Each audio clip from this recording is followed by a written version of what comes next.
Assalomu alaykum va rahmatullohi va barakatuh. Sizlar birodarlar. Ramazon oyining 28-kuni 2025-yil 28-mart sanasi sport bilan 100 kun nomli challenge'imizni 10-kunidamiz. Bugun sizlar bilan speed reading hamda Pomodoro usuli haqida gaplashmoqchi edik. Pomodoro usulini balki eshitgandirsizlar. Eshitganlar uchun xato, ya'ni eslatma, eshitmaganlarga yangilik bo'ladi. Pomodoro usuli bu 25 ga 5, ya'ni 25 minut qaysidir ishni qiladi yoki dars qiladi, 5 minut dam oladi. U dam olish davomida biror narsaga chalg'imaydi deyiladi. Ya'ni dam olish, qatdan dam olish bo'lishi kerak. Telefonda reels ko'rib yoki kirib xabarlarga javob berib bunday qilinmaydi. Ya'ni olinadi. Shunday ilovalar bor. Pomodoro yoki Play Market yoki App Store'da o'zaro maxsus ilovalar bo'ladi. Kirib qidirsanglar, timer 25 minutga qo'yib olib turib darsni yoki bironta ishni boshlasanglar, 5 minut dam olib olsanglar, miyaga bu samarali ta'sir qiladi. Ishlash koeffitsiyenti yoki dars qilish ancha kuchayadi. Shuni qilib 12 soat ishlaganlarni ko'rgandik. Ya'ni bo'lib 1 soatda 2 ta pomodoro qilish mumkin. Ya'ni 30 minutga teng bo'ladi. 25 minut ish qiladi, 5 minut dam oladi.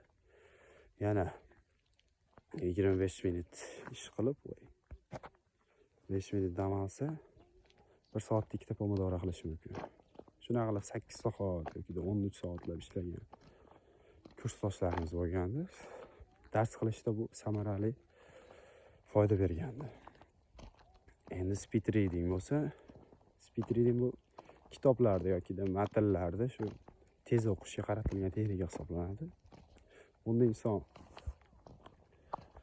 barmog'i bilan yoki qalam bilan bir matnda yoki kitob tanlab oladi. Kitob tanlab olib turib, Pomodoro usulidan foydalansa, bitta pomodoroga qo'yib oladi. 25 minut davomida maksimal tezlikda qalam bilan yoki barmoq bilan boshlanishi. Jumlalarni orasida katta tanaffus qilmasdan, ya'ni to'xtamasdan o'qisa, katta kitoblarni ham tezlik bilan tugatib yuborish mumkin.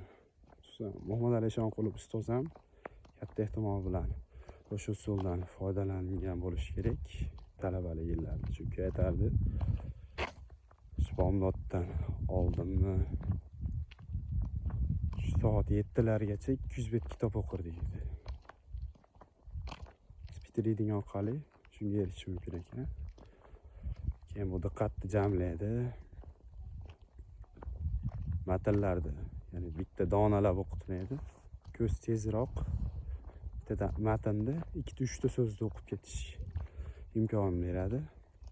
Lekin kamchiliklari ham bor. Tez o'qigan paytinglarda tushunish jinday qiyin bo'ladi. Keyin ba'zi bir qiyin so'zlar chiqadi, murakkab so'zlar. Shuni tushunmay qolishingiz mumkin. Shuni ulashib qo'ya degandim. Sog' bo'linglar, omon bo'linglar. Assalomu alaykum va rahmatullohi va barakatuh.